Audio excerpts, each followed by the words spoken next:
Any bonds today? Bonds of freedom, that's what I'm selling. Any bonds today? Okay, this one's going to be short. There's not a whole lot to say about Inglourious Basterds, so we're going to dive right in. So Pulp Fiction was a good movie if you're into that sort of thing, to directly misquote someone else. It had gunfights, drugs, and Samuel L. Jackson quoting scripture. Since Quentin Tarintino had his second movie out that was toppling box office sales, he decided to move on to things like Jackie Brown and Kill Bill that didn't quite live up to the success of his other movies, in my opinion.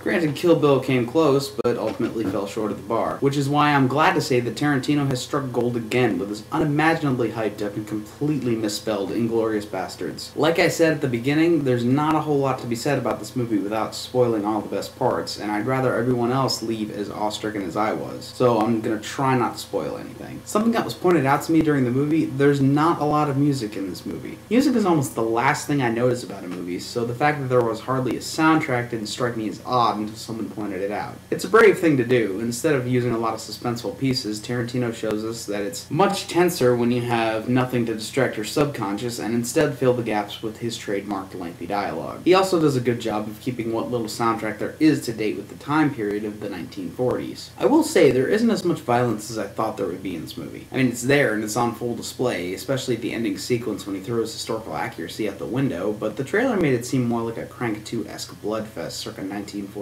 And coming from Tarantino, I think most audiences expected that, but the violence serves more as the resolution to the established chapters of the movie. Tarantino paints an interesting contrast with this movie in that the Nazis, while still being defined as the villains, are humanized much more than the bastards, who are defined as the good guys.